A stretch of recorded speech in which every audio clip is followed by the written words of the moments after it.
Perfect. All right. Good morning, everybody. And my greatest desire is that all of you are well and that you are feeling connected. I think in a way this is really cool what we're doing because I recognize that instead of one sanctuary, we are going to all kinds of sanctuaries. And so while I'm looking forward to the day when I can see your faces once again in that beautiful sanctuary on Hillary, that in the meantime we can come into your temple and your sanctuary. Recently, I was turned on to something. It was called a musing of a physicist, and this is what this anonymous physicist had to say. By pulling apart the container of a life expression, we touch the ghost of the creative process. When I heard that, I thought it was just so metaphysical, and it immediately put me into remembering the work of Charles Fillmore, and Charles Fillmore, who was the co-founder of Unity. And I like his work very much, and I've used his work down through the years. Charles Fillmore did a lot of an amplification and a definition of spiritual terms, biblical terms, and spiritual ideas.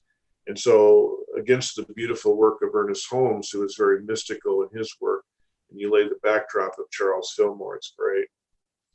And I thought about Charles Fillmore because when I heard this statement that this physicist had made, I felt like it put me into the presence of Fillmore's work on the soul consciousness. And the soul consciousness, according to Fillmore, we think of our consciousness. We think of, first of all, we think of our conscious and our subconscious and our consciousness. And these are all really important terms in the study of metaphysics and New Thought metaphysics. But Fillmore says that the soul consciousness is the older, the more ancient part of us. And we think of the universe very often, or we think of the world as being old and ancient. But the fact that our soul is old and ancient, it's been around for a long time. And there's all kinds of ideas about that, whether it's former lifetimes or other planes of expression or whatever that is. And Fillmore said, basically, if you boil down what he talks about, he says the soul consciousness is a combination of consciousness, which is our ideas, our experiences, our thoughts, our beliefs, our expectations, but on a broader level, a longer level, through lifetimes, through millennia, through untold years, however you want to see that.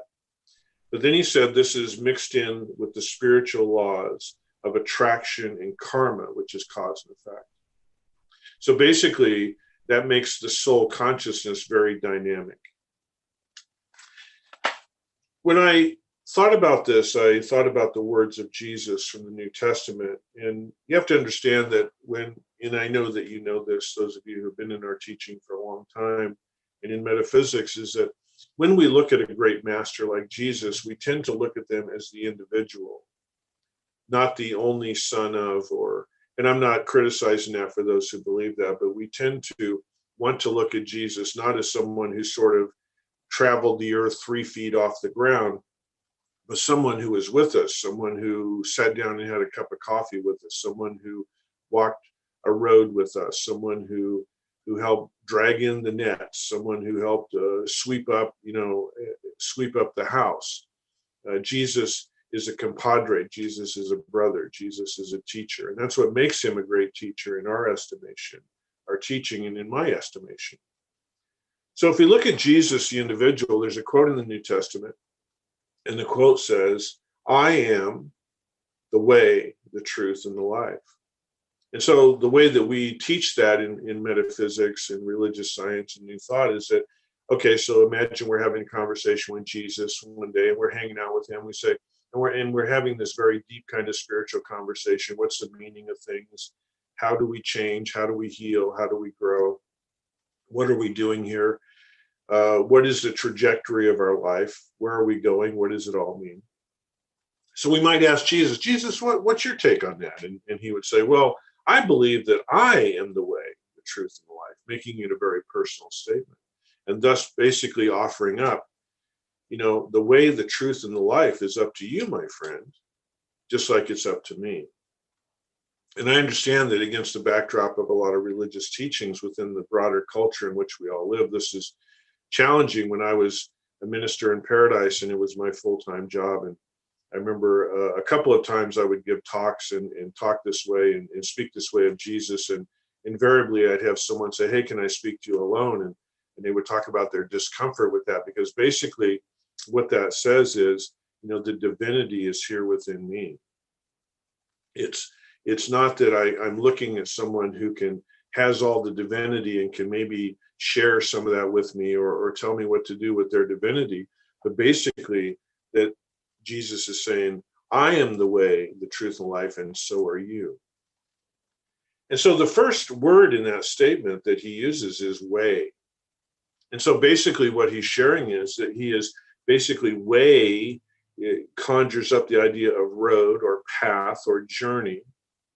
It's like I hear it kind of like a verb. It's an action statement.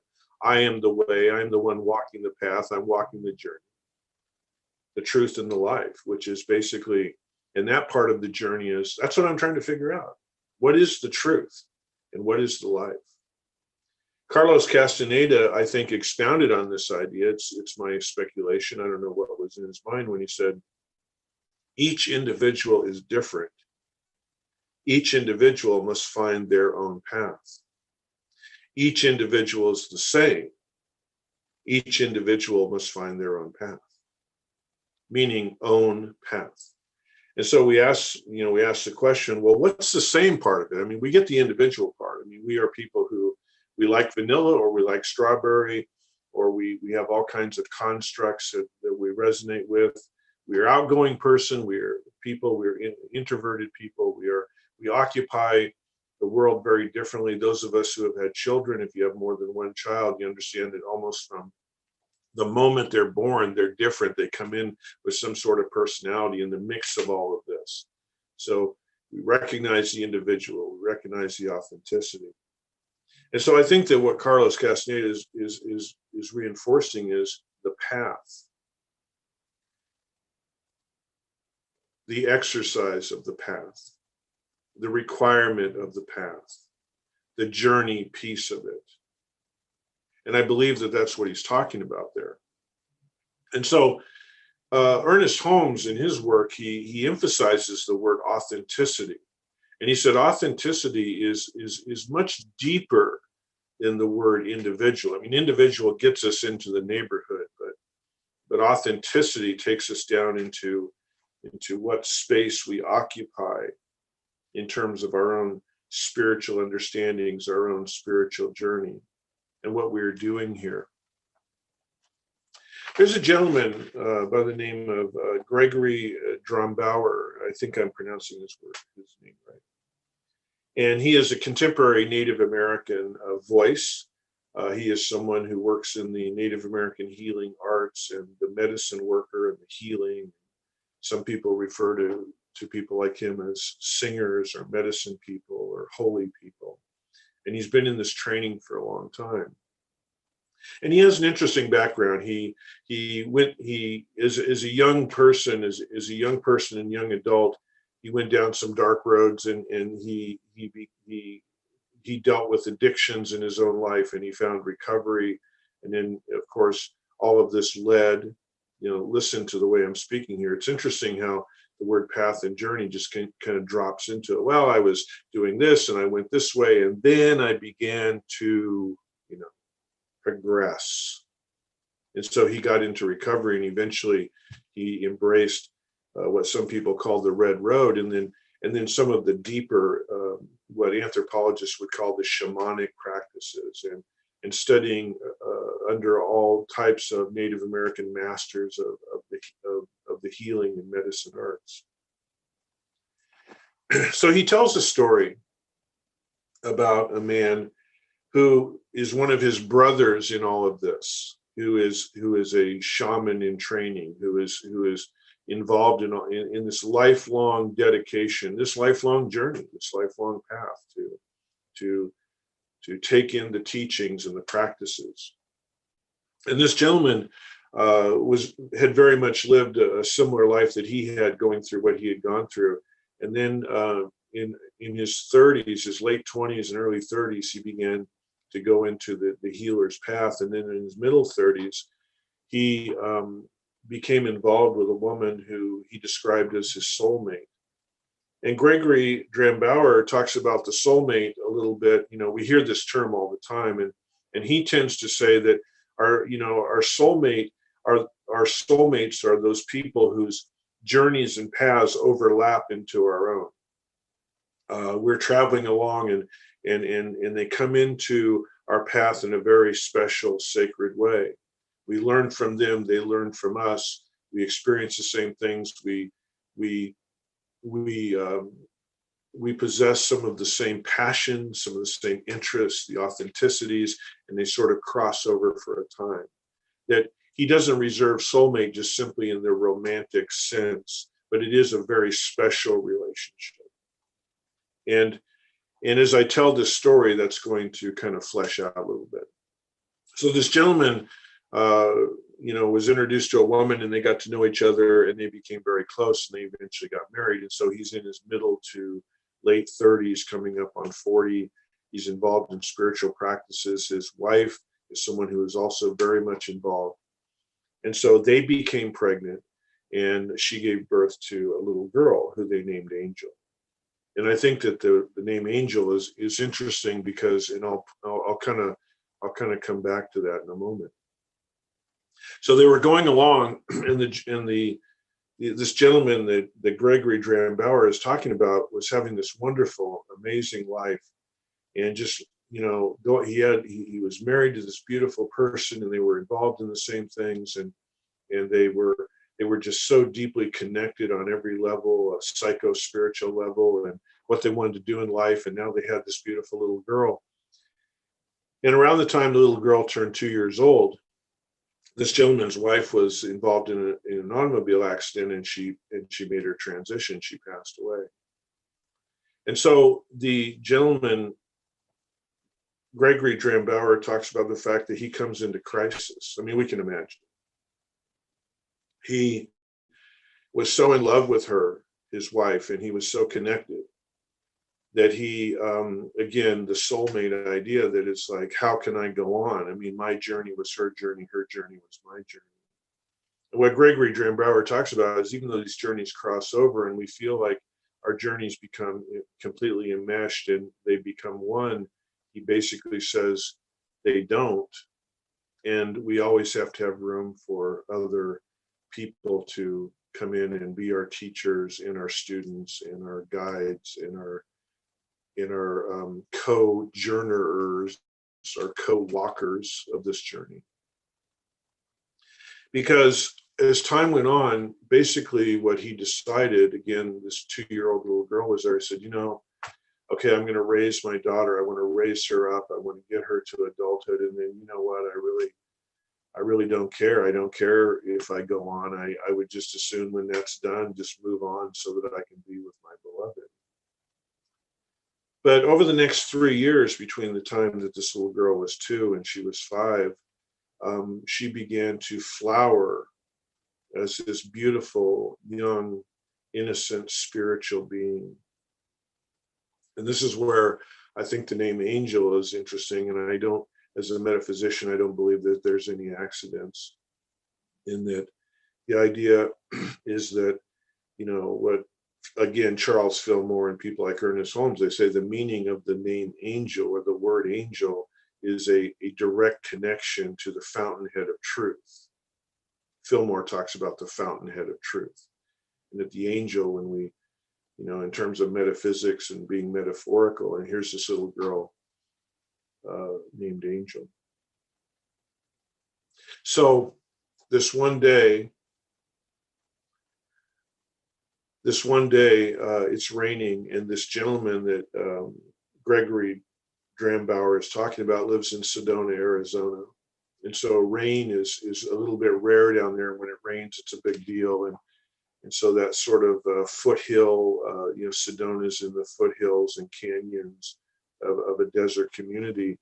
And this one day it begins to rain, and now 5-year-old little Angel says, Daddy, let's put our rain gear on and let's go out and let's be part of, let's do our visiting. What she meant by visiting, according to the story, is like you would say, well, I'm going to go visit the folks. I'm going to go visit my relatives. I'm going to go sit on the front porch and have a glass of iced tea with someone on a Sunday afternoon and visit them, and we're going to catch up.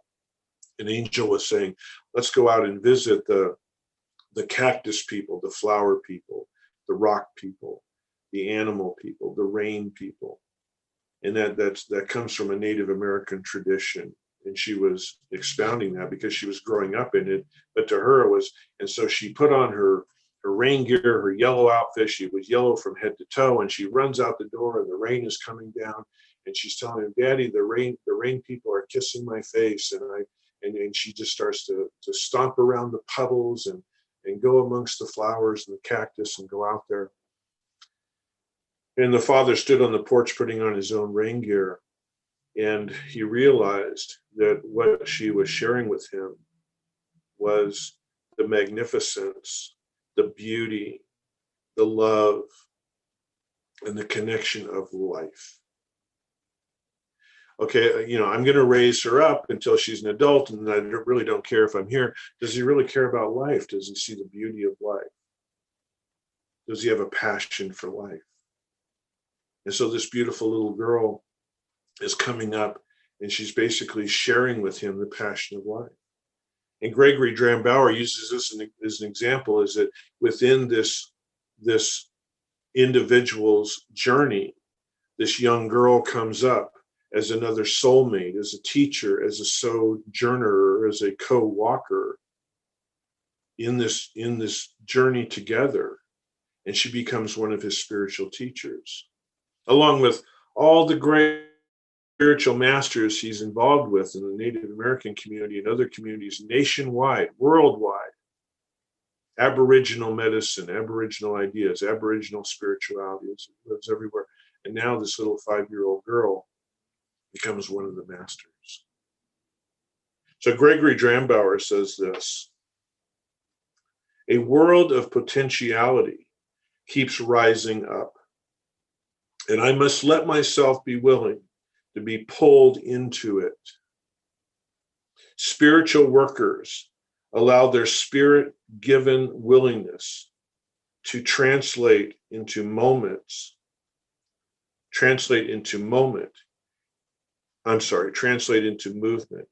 into action, into expression in one's personal journey. So this is the mystical idea. Now let's bring this together.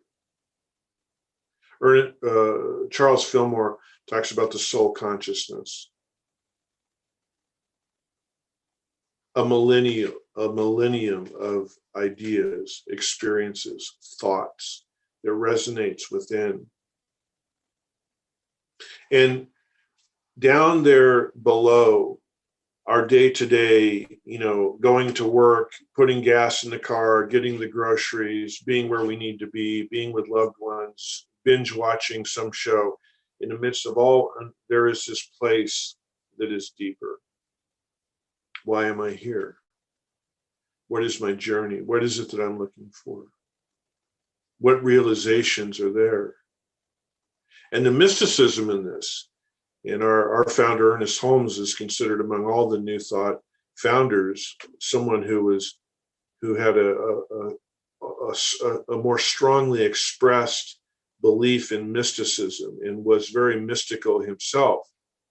Says the mysticism, if we're looking for it, is how somehow within all of this construct of life, these deep desires project out in front of us, as Fillmore would say, using the laws of attraction and cause and effect. And so two people come together, a third person enters, one of those people leave, all teachers to each other. And what Gregory Drambauer is saying, I must be willing to be pulled into that expression. Alan Cohen, in the book, The Dragon Doesn't Live Here Anymore, and it's a classic. It's been around for a few decades, and it's something that I've gone back to in my life in the last few years and some of the things that I've been through. And Alan Cohen, for any of you out there who are new to New Thought teachings, I would really recommend this book. It's a classic in my opinion. The dragon doesn't live here anymore. And what Alan Cohen says about this, he says, we cannot be other than where divine love has placed us to learn our holy lesson. Wow. So we go back to the story. The gentleman cannot be anywhere except in a place where divine love has placed him to learn his holy lesson, even though it appeared to be a tragedy, even though it appeared to be something that an experience, which on a physical human level in this world is tragic. I give you that. It's something that touches us deeply. It's something that can feel like it sucks the life out of us. But Alan Cohen says, we cannot be other than where divine love has placed us to learn our holy lesson. Now, in a way, that sounds a little bit dualistic. And what I'm talking about today, I want to strip away the appearance of duality, but let's let him go on. Trusting the divinity in our consciousness. So now the divinity is placed back. Trusting the divinity in our consciousness frees us to see the wisdom of the moment of our current space and time. Basically, bearing in mind that at any given time, it is healthy for us to express grief and to express loss and sadness at what's going on, especially around loss. But at the same time, Alan Cohen is saying, as metaphysicians and as people who embrace a certain spiritual construct that we embrace, there is that part of us too that has to embrace the fact that this is where I am in this space of time. And what's it got to do with my path, my beloved path? Knowing that the laws of consciousness work consistently for our highest good. That no matter what is going on with us, that what Fillmore talks about, the soul consciousness is there to bring forth the highest good. That part of us that is eternal, that is ancient.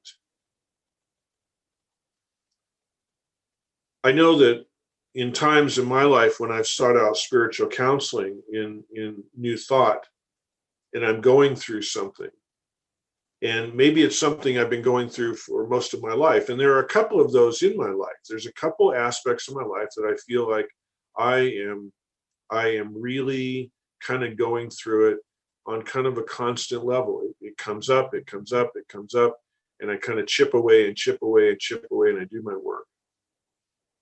And when I have sought out the counsel of my spiritual mentors and practitioners and prayer partners and ministers and teachers and masters and whatever you want to call it, however I do that, it comes up that, well, Andy, this is a very special part of the larger path. You are working on something here that is really important. There are no accidents that this has come up, and this becomes an opportunity.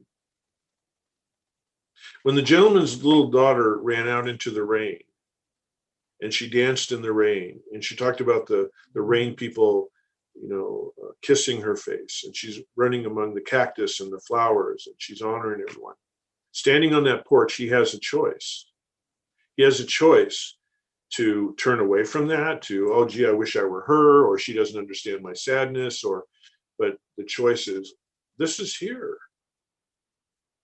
And there's no accident that this is here. There's no accident that this beautiful little angel is here. And now my opportunity is to first of all say, why are you here? And what can I do with this?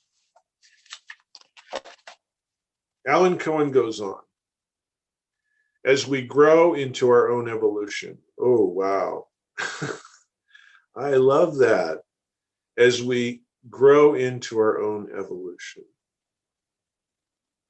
What's New Thought all about on a personal level? Evolution, personal evolution.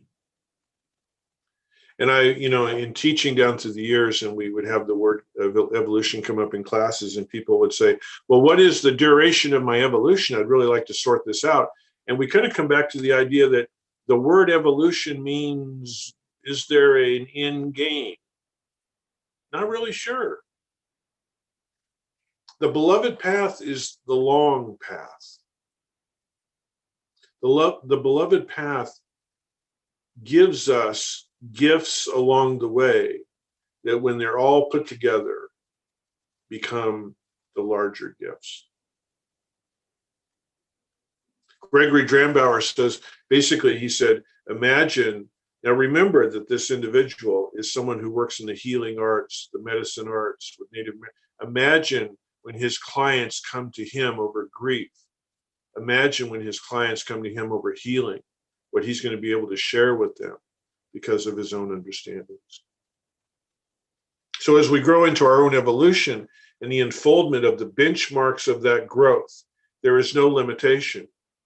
For spirit is incapable of containment or restriction. So too are we free. For we are divine in nature, God back inside of us.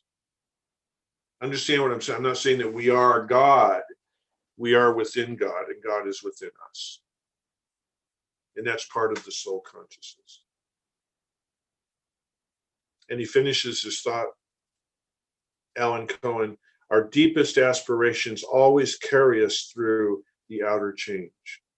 Now he's going back to our deepest aspirations, which are what for most of us are the highest ones: love, peace, compassion, joy, understanding, meaning, connection. Those are our highest aspirations.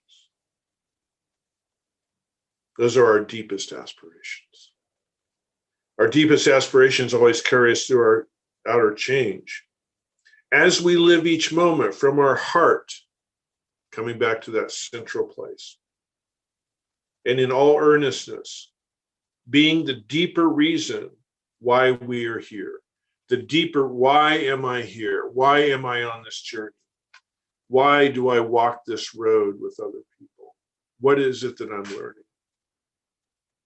In awareness of that purpose makes our path become our mastering of our highest callings. That's what Jesus said. I am the way. Jesus, what do you think about? What's the answer? I am the way. I am the deepest answer. I am the deepest awareness. And so I think about this time when we are all going through this. And what's interesting about the COVID situation is that we are all in it at some level. And so we're in it as individuals, and we're in it collectively. What is it about the collective soul consciousness that is the opportunity for us in this? Where this has unfolded before us, what is the potentiality of our healing because of this? And also individually. Individually staying home, individually being apart, individually not being able to physically hug, individually attending a service in our living room on a device as opposed to a sanctuary. What is the opportunity? What's the potential? That's what the beloved journey is, the beloved journey, because the journey is beloved. The journey is divine. The journey is where we harvest our greatest good and our greatest gifts. So I want to thank you for being here today. And I want you to know that I consider it a privilege to be part of your journey. And I am thankful for you being part of my journey. Namaste.